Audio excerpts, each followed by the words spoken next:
विद्यार्थी मित्रांनो, मी राहुल सर आज तुमच्यासाठी खूप महत्त्वाचा विषय घेऊन येत आहे, अर्थशास्त्र। बघा कोणता विषय घेऊन येत आहे मी आज तुमच्यासाठी, अर्थशास्त्र। आणि आपण जे काही YouTube सिरीज असेल त्या YouTube सिरीजला आपण अर्थशास्त्र हा विषय सुरू केला। आज बघा ह्या अर्थशास्त्रामध्ये आपण काय शिकणार आहोत मित्रांनो, राष्ट्रीय उत्पन्न।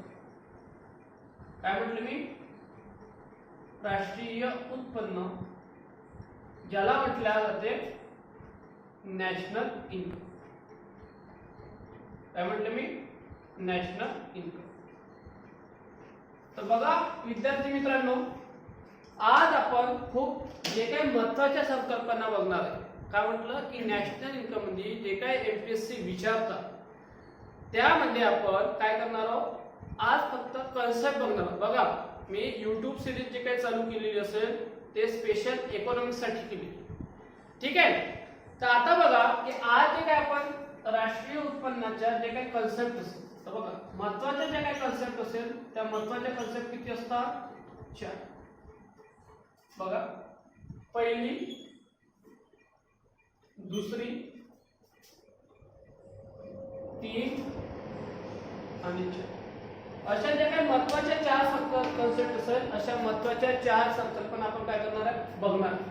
त्याच्यामध्ये पहिली आपण बघणार आहोत जीडीपी म्हणजे काय म्हटलं मी की जीडीपी म्हणजे काय, याची एक डेफिनेशन बघणार आहे आपण। त्याच्यानंतर जे काय आपण बघणार आहे जीएनपी बघणार आहे। काय म्हटलं, जे काही जीएनपी असेल ते जीएनपी। नंतर आपण बघणार आहे एनडीपी आणि एनईपी। अशा ज्या काही कन्सेप्ट असेल ह्या कन्सेप्ट आपण बघणार आहे। बघा पहिली बघणार आपण जीडीपी। जीडीपी म्हणजे ज्याला म्हटलं जातं ग्रॉस डोमेस्टिक प्रोडक्ट।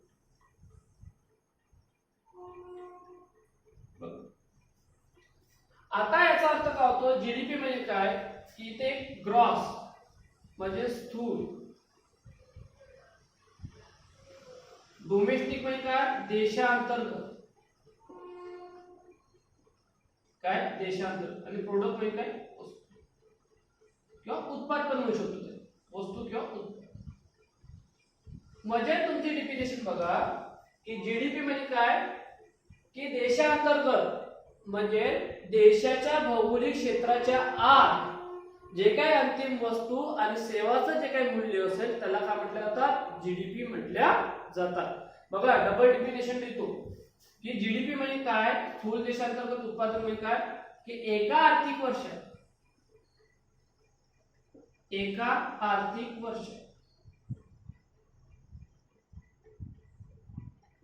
आता हे एक आर्थिक वर्ष म्हणजे काय, म्हणजे 1 एप्रिल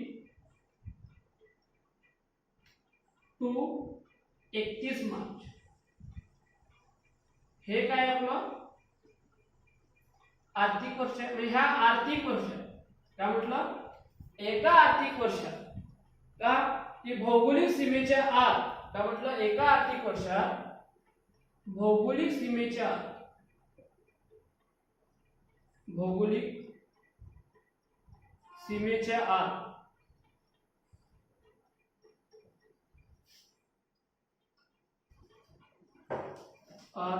अंतिम वस्तू व सेवा यांचे मूल्य म्हणजे काय झालं, तुमचं जीडीपी झालं। काय झालं, जीडीपी। बघा की जीडीपी म्हणजे काय, ग्रॉस डोमेस्टिक प्रोडक्ट, स्थूल देशांतर्गत उत्पादन। म्हणजे एका आर्थिक वर्षात जे काय 1 एप्रिल 31 मार्च आहे त्या कालावधीमध्ये भौगोलिक सीमेच्या आत अंतिम वस्तू व सेवा यांचे मूल्य। आता ही भौगोलिक सीमा म्हणजे कोणती, जी काही आपल्या भारताची जी काही सीमा असेल, काय म्हटलं जे काही भारत देशाची जी काही सीमा असेल त्या सीमेच्या आत जे काही वस्तू आणि सेवाचं जे काही उत्पादन होत असेल, काय म्हटलं जे काही वस्तू आणि सेवाचं जे काही उत्पादन होत असेल त्याला काय म्हटलं जातं, जीडीपी म्हटल्या जातं। म्हणजे याच्यामध्ये तो कोणत्या देशाचा नागरिक आहे, तो कोणत्या देशाचा नागरिक कोणत्या देशांचा नागरिक आहे हे महत्वाचं नाही. का म्हटलं? हे महत्वाचं नाही. म्हणजे आपल्या देशामध्ये भारतीय नागरिक पण आहे आणि बाहेरचे जे काही नागरिक असतात ते सुद्धा येऊन काय राहते, भारतात राहतात. तर जे काय आर्थिक वस्तू आणि सेवा यांचं जे काही मूल्य असेल त्याला काय म्हटलं जातं? जीडीपी म्हटल्या जातं. आता बघा मित्रांनो, जीडीपी म्हणजे काय? Gross national product.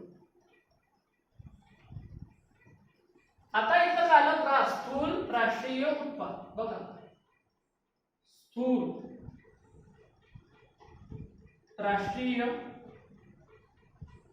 उत्पादन. आता जेव्हा राष्ट्रीय शब्द आला म्हणजे इथं काय अपेक्षित आहे? राष्ट्राचे नागरिक, राष्ट्राचे नागरिक. म्हणजे आपल्याला असं म्हणता येणार नाही. बघा मित्रांनो, आपल्याला हा जीएनपी जर काढायचा जर असेल तर GNP is equal to GDP plus Priyanka Chopra minus Barack Obama. बघा, जीएनपी काढायचा असेल तर जीडीपी, जीडीपी म्हणजे हा प्लस प्रियंका चोपडा. प्रियंका चोपडा म्हणजे काय? असे भारतीय नागरिक, असे भारतीय नागरिक जे परदेशात राहून उत्पन्न कमवतात. आणि बराक ओबामा म्हणजे काय? असे परकीय नागरिक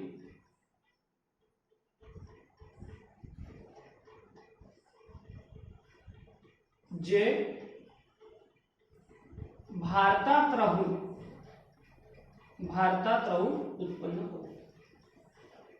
उत्पन्न कमवतात. काय म्हटलं की जीएनपी म्हणजे काय? GDP plus Priyanka Chopra minus Barack Obama.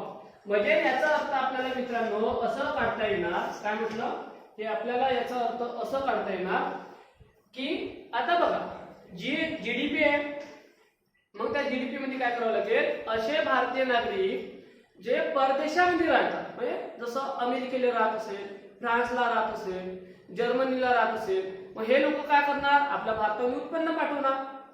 मग ते उत्पन्न याड करायचं आणि त्यामधून एक वजा करायचं का? की असे परकीय नागरिक जे भारतामध्ये राहतात. का म्हटलं? असे परकीय नागरिक जे भारतात राहतात आणि उत्पन्न कमावितात. तर परदेशी नागरिकाचं उत्पन्न काय करायचं? मायनस करायचं. म्हणजे बराक ओबामा. हे तुमच्या समजण्यासाठी सांगितलं नाही. GNP is equal to GDP plus Priyanka Chopra minus Barack Obama. नंतर एनडीपी म्हणजे काय? बघा मित्रांनो, हे बिलकुल सोपे आहे. जर तुम्हाला एनडीपी जर काढायचं जर असेल, एनडीपी जर काढायचं असेल is equal to GDP minus D. काय म्हटलं? जर तुम्हाला एनडीपी जर काढायचं जर असेल, काय म्हटलं? जर तुम्हाला एनडीपी जर काढायचं जर असेल, काय म्हटलं? एनडीपी जर काढायचं असेल तर जीडीपी मायनस काय करायचं? तुम्हाला डी करायचं. मग आता हे जीडीपी प्लस मायनस डी म्हणजे काय? डी म्हणजे डिप्रेसिएशन, ज्याला म्हणतात घसारा. आता एक घसारा काय असते तर बघा, तुम्ही एखादी वस्तू वापरता, त्या वस्तूची काय होतात? झीज होते. आणि ही झीज काढायची जर असेल तर मग आपल्याला काय करावं लागते? त्या वस्तूला पुन्हा रिकव्हर करावं लागतं. म्हणजे बघा की जसे तुम्ही एखादी गाडी घेतली, मग तुम्ही काय करता की रॉयल एनफील्ड जर समजा तुम्ही 2 लाखात घेतली असेल उदाहरणार्थ, आणि 2 लाखाची ती गाडी घेतली, त्याच्यानंतर 2 लाखाची तुम्ही काय घेतली? गाडी घेतली. आणि परत जर समजा तुम्ही ते रॉयल एनफील्ड जर विकतो जर म्हटलं तर तुम्हाला 2 लाख भेटतात का? तर नाही, ते 1.5 लाख किंवा 1,60,000. मग हे जे काय 40,000 रुपये तुमचं डिप्रिसिएशन आलं, ते काय तुमचं डिप्रिसिएशन झालं. म्हणजे ते काय झालं? तुमचा घसारा झाला. मग एनएनपी म्हणजे काय? जर तुम्हाला एनएनपी जर काढायचं जर असेल एनएनपी म्हणजे काय, नेट नॅशनल प्रोडक्ट. जर एनएनपी जर मित्रांनो तुम्हाला काढायचं जर असेल, बरोबर, जीएनपी मायनस डी. बघा इकडं एनएनपी जर काढायचं असेल तुम्हाला तर जीएनपी मायनस डी म्हणजे नेट नॅशनल प्रोडक्ट. म्हणजे देशाचं खरं उत्पन्न कोणतं तर तुम्हाला एनएनपी वरून माहिती. कशावरून माहिती पडतात, एनएनपी वरून. बघा मित्रांनो पुन्हा एक वेळा मी काय करतो तुम्हाला रिकॅप करतो आणि लक्षपूर्वक ऐका की बघा अर्थशास्त्रामध्ये आपण काय बघत आहे, राष्ट्रीय उत्पन्न. काय बघत आहे, राष्ट्रीय उत्पन्न, ज्याला काय म्हटलं जातं, नॅशनल इन्कम. आणि ह्या नॅशनल इन्कम वर एमपीएससी हमखास प्रश्न विचारते.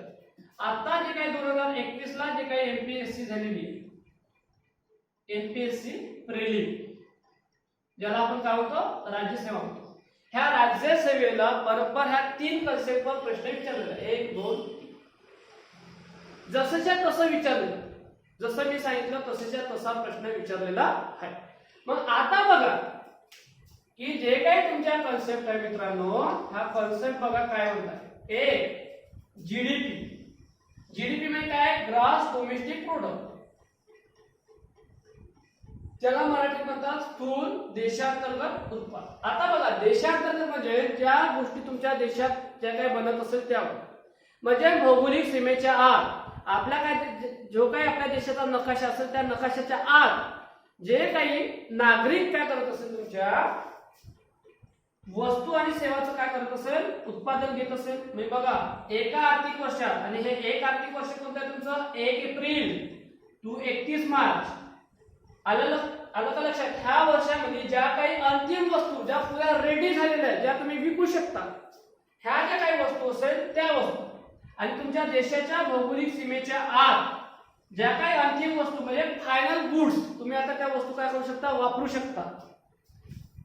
म्हणजे वस्तू व सेवा यांचे जे काही मूल्य असेल ते मूल्य म्हणजे काय झालं, जीडीपी झालं. म्हणजे सोप्या भाषेमध्ये मग तुम्हाला सांगतो, देशी प्लस विदेशी इज इक्वल टू जीडीपी. म्हणजे देशी म्हणजे आपले भारतीय नागरिक पण असेल, म्हणजे आपले इंडियन झाले, आणि जे विदेशी लोक येत असेल बिचारे इथं काम करायला, मग त्यांच्या घामातून सुद्धा वस्तू तुम्ही बनवणार आहे. म्हणजे हे 2 लोकांचं जे काही व्हॅल्यू निघणार अंतिम वस्तू आणि सेवांचं मूल्य, त्याला तुम्ही जीडीपी म्हणता. म्हणजे सोप्या भाषेमध्ये तुम्हाला लक्षात जर ठेवायचं असेल तर देशी प्लस विदेशी इज इक्वल टू जीडीपी. आणि जीडीपी याच्यामध्ये कोणत्या देशाचा नागरिक कमवत आहे का म्हटलं, कोणत्या देशाचा नागरिक आहे हे लक्षात घेतलं जातं. हे आहे की नाही की तुम्ही कोणत्या देशाचा नागरिक आहे, पण हे महत्वाचं आहे की तुम्ही कोणत्या देशामध्ये राहून काम करता. म्हणजे हे काय तुमचं जीडीपी. आणि लक्षात घ्यायचं की जीडीपी हे केवळ तुमचं काय आहे, एक संख्यात्मक माप. काय म्हटलं, जीडीपी हे जे काय असेल एक तुमचं हे संख्यात्मक माप. काय म्हटलं, संख्यात्मक माप. गुणात्मक कोणतं माप आहे, संख्यात्मक. हे झालं तुमचं जीडीपी. एक. दुसरं काय आहे तुमचं जीएनपी. बिलकुल सोपे आहे, ग्रॉस नॅशनल प्रोडक्ट, स्थूल राष्ट्रीय उत्पादन. म्हणजे इथं काय अपेक्षित आहे, राष्ट्रीय लोकांनी कमवलेलं उत्पन्न म्हणजे स्थूल आहे. म्हणजे इथं काय वजाबाकी वगैरे काहीच नाही, तर राष्ट्रीय म्हणजे राष्ट्राचे लोक. आता बघा भारत आहे, आणि भारतातील जे काही लोक असतात ते बिचारे फ्रान्सला जाऊन राहते, अमेरिकेला राहते, जपानला जाऊन राहते, बरोबर ना. ते बिचारे भारतातल्या भारतातच राहते का, नाही तर भारताच्या बाहेर राहते. मग ह्या लोकांचं सुद्धा उत्पन्न अपेक्षित आहे, म्हणजे राष्ट्राचे नागरिक. मग तुम्हाला जीएनपी जर काढायचं जर असेल, GDP plus Priyanka Chopra minus Barack Obama. आता इथं प्रियंका चोपडा म्हणजे काय, उदाहरणासाठी सांगतो भाऊ, तुम्हाला लक्षात घ्या तुम्ही. नाहीतर तुम्ही म्हणणार का सरांनी तर प्रियंका चोपडा कशाला आणली. भाऊ तुमच्या समजण्यासाठी हे प्रियंका चोपडा आणि बराक ओबामा घेतला. नाहीतर इथे मी निक जोन्स पण घेऊ शकत होतो. घेऊ का निक जोन्स, तुमची इच्छा असेल तर घेऊ. बघा इथं निक जोन्स घेतो. मग आता हे निक जोन्स कोण आहे ते विचारू नका, हे दोघं नवरा बायको आहे, लक्षात घ्या. ठीक आहे. तर मग बघा का बिचारी प्रियंका चोपडा अमेरिकेमध्ये जाऊन काम करत असेल. आता प्रियंका चोपडासारखे एकच माणूस आहे का अमेरिकेत? तर बघा, तर अमेरिकेमध्ये काम करत असेल, फ्रान्समध्ये काम करत असेल, जर्मनीमध्ये काम करत असेल, जपानमध्ये काम करत असेल. पण कोणते लोक असे भारतीय नागरिक जे परदेशात राहून उत्पन्न कमवतात आणि ते भारतामध्ये पाठवतात. आपले आई बाप राहत असेल, भाऊ राहत असेल, बहीण राहत असेल, ह्या सर्व लोकांना काय करेल मग हे लोक पैसे पाठवणार. कबा माझी फॅमिली आहे ते वाला पण इन्कम करणार, तिथं काउंट होणार मायनस. आता हा निक जोन्स म्हणजे कोण? तर निक जोन्स जर समजा प्रियंका चोपडा सोबत परत जर इंडियात जर आला तर अरे का सासूरवाडीच आहे ना आता ते येणारच आहे आज ना उद्या. तर मग निक जोन्स जर समज का भारतामध्ये राहून काम करत असेल म्हणजे असे परकीय नागरिक जे भारतात राहून काय करत आहे उत्पन्न कमवतात ते वजा करतात. म्हणजे तुमच्या जीडीपी मध्ये परकीय लोकांचं सॉरी असे भारतीय नागरिक जे परदेशात राहून उत्पन्न कमवतात त्यांचं उत्पन्न ऍड करायचं आणि एक उत्पन्न वजा करायचं जे परदेशी नागरिक आहे जे भारतात राहतात आणि भारतात कमवते आणि ते तिकडे पाठवत असेल तर त्या लोकांचं इन्कम काय करायचं मायनस करायचं. नंतर एनडीपी म्हणजे काय? Net domestic product. आता डोमेस्टिक शब्द आला जीडीपी मायनस डी. डी म्हणजे काय? डिप्रेसिएशन, ज्याला आपण घसारा म्हणतो. हा घसारा जर तुम्ही वजा जर केला तर तुम्हाला मित्रांनो एनडीपी भेटतात. बरोबर काय भेटतात? एनडीपी भेटतात. आणि हे डिप्रेसिएशन जे काही डिसाइड करतात ते डिसाइड कोण करतात? Government of India. काय म्हटलं? हे डिसाइड कोण करतात? Government of India. आणि मिनिस्ट्री कोणती? भारत सरकारची एक मिनिस्ट्री, मिनिस्ट्री ऑफ जे काही कॉमर्स असेल, ministry of commerce and industry, जे काही कंपनी असेल ते ministry of commerce and industry. हे कंपनी काय म्हणजे हे मिनिस्ट्री काय करते? तुमचा घसारा डिसाइड करते गव्हर्नमेंट ऑफ इंडियाच्या वतीने. आणि एनएनपी म्हणजे काय? Net national product. National net म्हणलं तर आता निव्वळ राष्ट्रीय उत्पन्न. NNP is equal to GNP minus D. लक्षात घ्या काय म्हटलं मी? NNP is equal to GNP minus D. ह्या चार कन्सेप्ट मित्रांनो लक्षात ठेवायच्या. माझ्या प्रिय विद्यार्थी मित्रांनो, जर तुम्हाला हा व्हिडिओ जर नक्कीच आवडला असेल तर ह्या व्हिडिओला तुम्ही काय करा? सबस्क्राईब करा. काय करा? सबस्क्राईब करा. म्हणजे नवीन अपकमिंग व्हिडिओ तुम्हाला सर्वांच्या अगोदर मिळणार जर तुम्ही सबस्क्राईब केलं तर. पहिली गोष्ट. दुसरी गोष्ट, लाईक करा. आलं लक्षात? लाईक करा, शेअर करा, कमेंट टाका. शेअर यासाठी करा की तुमच्या भावाला, तुमच्या बहिणीला, तुमच्या मित्राला, तुमच्या मैत्रिणीला सर्वांना एकदम सोप्या भाषेमध्ये अर्थशास्त्र नावाचा विषय समजला पाहिजे. एवढ्या सोप्या भाषेमध्ये तुम्हाला अर्थशास्त्र कुठेही मिळणार नाही, लक्षात घ्या. आलं लक्षात? नक्की ह्या व्हिडिओला काय करा? तुम्ही सबस्क्राईब करा. आता तुमच्यापासून रजा घेते. जय हिंद, जय भारत.